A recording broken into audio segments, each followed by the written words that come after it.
quelques mots. Tu viens de dire, bon voilà, le premier bouquin, je l'écris en me disant, j'aimerais bien faire une série, mais je peux pas, finalement je vais écrire. Et tu nous parles du deuxième, du troisième, et d'une montée en gamme, j'allais dire, au niveau de l'écriture. Alors, comment ça se passe? Techniquement, tu es allé chercher comment on écrit mieux, c'est au fur et à mesure que tu écris, voilà. Et j'aimerais bien aussi savoir, parce qu'en fait, je vais le dire comme ça, un certain nombre de personnes se disent j'aimerais bien écrire. Voilà. Sauf qu'il y a la peur de la feuille blanche, et puis il y a surtout après comment j'écris quelque chose qui est, j'allais dire, lisible, attractif, et donc est-ce qu'il y a des techniques? Ouais, alors pour ma part, peut-être tu réagiras, Faïda, tu me diras ce que tu en penses. Tu vois, souvent la question, si on te dit est-ce que tu as peur d'être en manque d'inspiration, est-ce que tu as peur de la feuille blanche? Pour ma part, en fait, c'est d'abord la première question qu'on doit se poser en tant qu'auteur, c'est qu'est-ce qu'on a envie de raconter? Quelle est la thématique du roman? À partir du moment où tu te poses cette question, par exemple sur Les Anges Sapiens Kaira, c'est un jeune qui rentre, qui est finalement un capitaliste, qui veut faire de l'oseille, et qui est tellement pris dans cette spirale qu'il en oublie tout. Il se marie, mais son mariage foire, il oublie sa famille et tout, il a une obsession, il devient addict à faire de l'argent et à voler des cartes. Donc je voulais montrer un peu l'addiction à l'argent. Et je l'oppose à un flic rifou. Donc moi, ce qui m'intéressait, c'était l'argent dans la société. Aujourd'hui, on nous regarde pour ce qu'on a, pas ce qu'on est réellement. On n'a pas le temps, on est dans une société de consommation. Sur le deuxième, vu que le premier, on m'a dit, ah mais j'avais des retours de journalistes qui me disaient, ah mais ouais, c'est un voleur à la rue, c'est évident. Enfin, comme si tous les jeunes de quartier étaient forcément voués à ce destin. Je me suis dit, bah non, je vais prendre un jeune qui est doué, curieux, qui va être journaliste, et je vais montrer comment il va prendre une autre voie, parce qu'il se trompe de modèle. Et puis sur le troisième, c'est encore autre chose. Donc d'abord, il y a le sens de se dire, se poser la question, qu'est-ce que j'ai envie de raconter? À partir du moment où tu dis qu'est-ce que j'ai envie de raconter, forcément, tu as déjà de la matière qui est présente. Tu vois, il y a qu'est-ce que je veux raconter? Tu vas être obligé de poser des personnages. Donc tu poses des personnages, et des personnages qu'on appelle au cinéma, en fait, on appelle ça une bible. La bible des personnages, ben, tu vas avoir des personnages et il va y avoir des liens automatiquement. Et à partir de là, tu pars sur ton synopsis et tu découpes en chapitrage. Moi, c'est ma technique. Donc, c'est une méthode que j'applique à chaque fois et qui fait que j'ai fini un bouquin. Enfin, il y a le bouquin qui est sorti, mais j'en ai fini 2 autres entre-temps. Tu vois, donc ça devient après un automatisme. Et en plus, tu deviens... c'est comme un sport. Donc voilà, pour ma part. Hein, parce que... Si tu pars dans un truc où tu te dis, pour La Petite Cité, j'ai pris l'erreur que j'ai faite pour La Petite Cité, j'avais pas l'école. C'est mon éditeur justement, de Moisson Rouge, qui m'a expliqué, qui m'a donné les codes et que je les ai assimilés. Sur La Petite Cité, j'ai écrit et j'écrivais, tu vois, c'était une écriture fleuve. J'écrivais. Mais à un moment, quand j'avais un bloc, des fois, ben, je m'embrouillais, j'étais revenu sur des années, tu vois, et pour découper, c'était galère.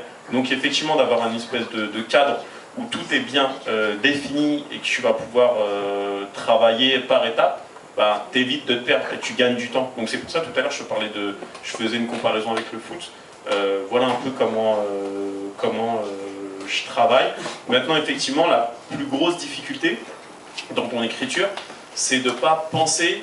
Quand tu écris, il faut essayer d'avoir du recul. Ça veut dire que genre, je deviens schizo quand j'écris. Il y a moi qui écris. Quand j'ai fini d'écrire, le travail que j'avais fait avec mon éditeur, bah, j'imaginais, je lisais en fait comme un éditeur.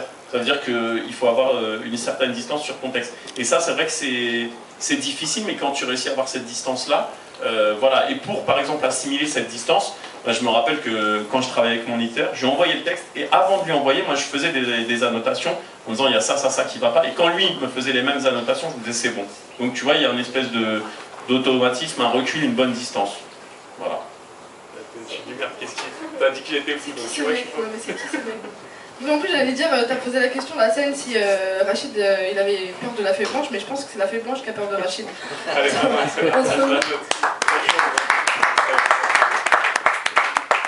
la meuf qui fait des blagues pour le Comedy Club, je voulais savoir ça à partir de personnes. Non, mais en fait, je pense que on n'est pas très étranger en tant qu'auteur à ce qu'on est dans la vie. Et là, quand tu parles, en fait, pour moi, c'est très éloquent parce que Rachid, c'est quelqu'un de méthodique, même dans la vie, même dans ta façon de t'organiser, de faire les choses. Et moi, je suis tout le contraire. Donc, en fait, même dans mon écriture, moi, c'est pas que je défends, mais en tout cas, personnellement, j'ai une écriture qui est dans dans l'intuitif, donc j'ai plutôt une écriture voilà, d'instinct, et moi je me sens plus comme en fait une accumulation de choses que je déverse, et c'est ça, c'est vraiment mon sentiment quand j'écris. Je sais pas où je vais, je commence une histoire, je sais jamais de quoi ça va parler, c'est-à-dire quand tu dis Rachid, il faut avoir un thème, pour moi j'arrive pas à écrire comme ça parce que je raconte pas, je suis pas guidée par une intrigue. Rachid il raconte que tu as une intrigue dans la tête déjà quand tu commences, et alors que moi je pense que je suis davantage guidée par un personnage, et pour moi il faut vraiment qu'il soit suffisamment construit, fort, et avec vraiment que je le connaisse par cœur quand je commence le livre. Une fois que le personnage je le connais par cœur, il m'emmène.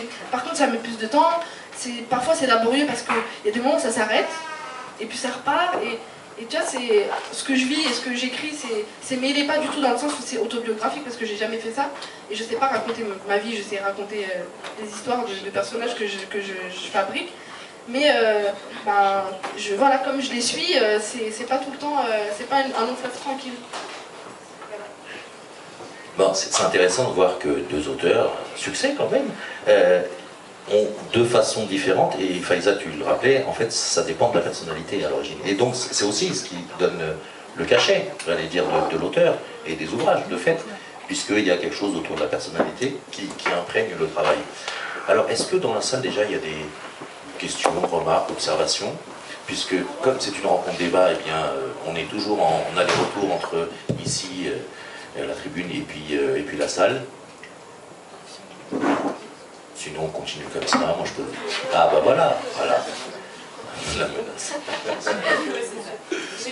Tiens, Thibaut qui arrive. Je pense que Faiza, t'as dû lire des gens comme Truby ou Maki en scénarisation.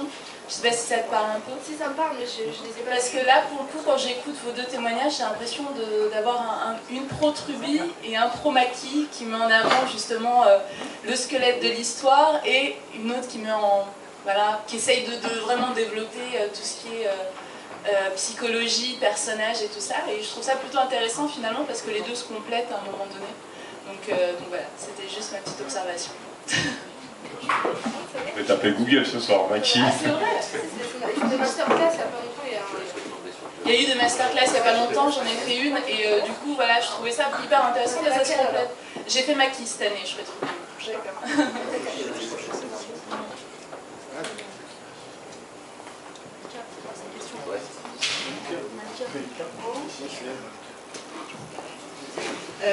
Alors moi déjà je suis très contente parce que pour moi, j'appelle ça la littérature urbaine, il y a vous deux et il y a Rachid Jaidani.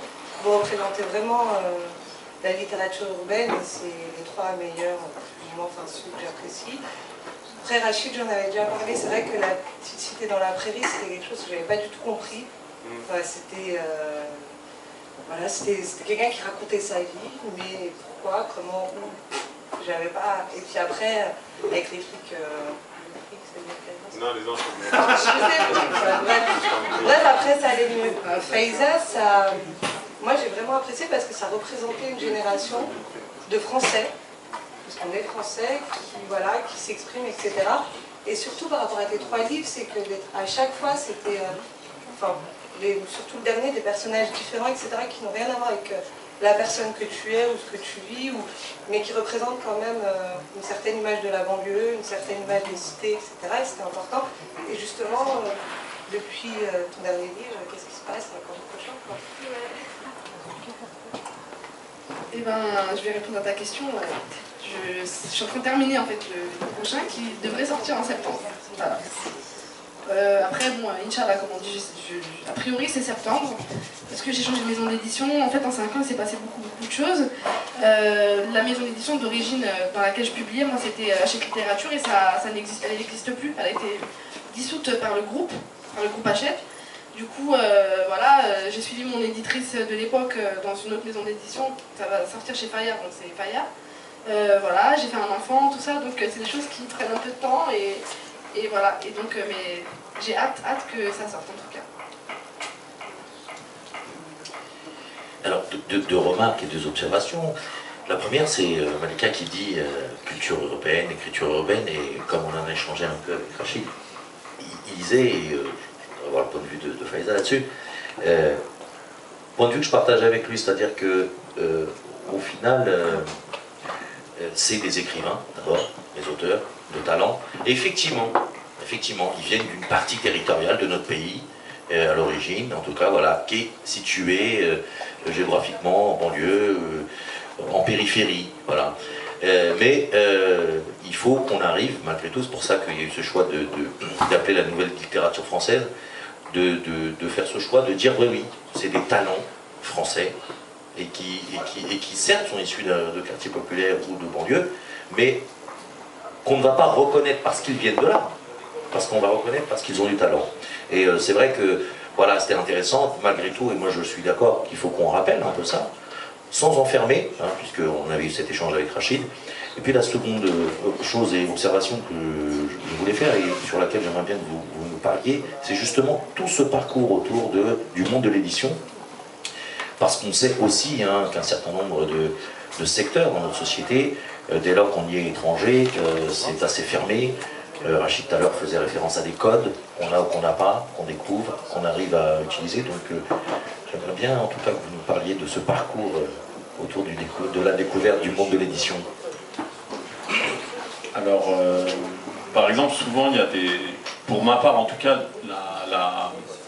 ce que tu soulignais Malika, c'est que par exemple sur La Petite Cité, c'est un manuscrit perso que j'ai eu l'opportunité de publier mais qui n'aurait pas dû être publié. Pas pour le contenu du texte, mais c'était quelque chose de pas abouti. Et d'ailleurs, tu as des gens des fois qui veulent le pécho, qui me disent ouais, non, je leur dis non, mais c'est pas la peine, il n'est pas abouti, tu vois, j'ai pas envie qu'il paye, je crois qu'il est à 16 € pour un truc qui est pas. Voilà, mais en même temps, c'était une première expérience. Et de cette expérience, en fait, déjà, j'ai pas galéré. À la base, comme je faisais un magazine, j'avais déjà un réseau et je me suis fait auto-éditer, mais avec un partenaire avec la FNAC. Donc pour moi, là, il n'y avait pas la barrière, si tu veux, de l'édition. Je n'étais pas confronté à la question d'être édité. J'ai fait un magazine, j'ai dû faire quoi, 70 numéros, il était diffusé à 50 000 exemplaires sur toute la France. Donc être édité, voilà, pour moi, c'était évident, il n'y avait pas de souci. Ensuite, après La Petite Cité, quand j'ai rencontré Moisson Rouge, ils avaient cette volonté de faire du roman noir, du polar qui se déroule en périphérie, en marge. Donc là aussi, il y a eu un accompagnement, j'ai pas été confronté à l'envoi de manuscrits. Mais il y a eu un truc assez drôle, c'est que après Les Anges, en fait, j'ai été sollicité par Gallimard. Et Gallimard, donc la collection Série Noire, qui est prestigieuse, m'a contacté. On a discuté. Et moi, j'étais parti pour rester avec Moisson Rouge. Mais quand on a discuté, ils avaient lu mon manuscrit des chiffres et des litres. Et la réaction de l'éditeur, c'était de me dire si tu veux que ton livre s'inscrit dans le temps, ce que j'aimerais bien, c'est que tu ne mettes pas de verlan. Et je lui ai dit, mais je peux pas. Je vois pas les gars dans mes... Vu que moi, je l'écris comme une série, que c'est très vivant, qu'il y a une oralité, que la littérature aussi, elle a eu cette oralité, donc c'est pas un souci. Je me vois pas les voir parler en « Allons manger un sandwich, qu'en penses-tu, cher ami ?» Donc, effectivement, il y a du wesh, truc de ouf. Et j'ai eu déjà cette réalité. Je me suis dit, ah ouais, d'accord, ok. Le mec, chez Série Noire, tu rentres pas comme ça. Et ensuite, t'as aussi, il y a eu aussi Michel Lafon qui lui est plus dans le registre commercial, qui a voulu méditer, mais lui fait des bios, des trucs, il vend beaucoup en volume et c'est du one shot. Mais en même temps, aller chez lui, ça pouvait faire de moi un produit finalement. Enfin, moi le livre, je le conçois comme un produit, j'ai pas de problème. Mais le fait, par exemple, j'avais discuté avec des libraires, d'aller chez Michel Lafon, ça me faisait tomber, si tu veux. Tu vois, c'est quelque chose, ça fait supermarché. Chose qui me dérange pas non plus, mais il n'y a rien qui me dérange, genre le mec, la bisounours. Mais encore une fois, si c'est pour me retrouver à être face à des barrières et à devoir les affronter, enfin, ou les franchir, ça allait être chiant. Donc voilà, puis finalement, il y a eu, donc avec Moisson Rouge, j'ai continué à travailler, parce qu'il y avait aussi le travail du texte. C'était une maison indépendante, et puis voilà, puis finalement j'ai bougé pour des raisons plus de moyens, de logistique, etc. Et je suis arrivé chez Le Masque. Et ce qui m'a surpris chez Le Masque, c'est que je pensais peut-être... alors tout s'est fait par relation, on s'est rencontrés à Lyon, on était en train de dîner, ils ont entendu parler de moi, donc il y a aussi dans mon parcours, j'ai jamais été là à envoyer des manuscrits. Tu vois, une fois que tu es dans la boucle, tu connais les éditeurs. Par contre, la seule chose que tu dois vraiment avoir en tête, c'est que tu dois bosser. C'est-à-dire que je sais que l'éditrice du Masque, je lui ai dit, on s'est vu, elle m'a dit j'aimerais bien t'éditer. Je lui ai dit ok, tu veux un manuscrit quand? Elle me dit je sais pas, je pars en vacances au mois d'août, si genre je viens fin août, tu me renvoies un truc, ça serait chambé. Elle est venue sur son bureau, boîte mail, il y avait le truc. Tu vois, j'ai bossé pendant tout le mois.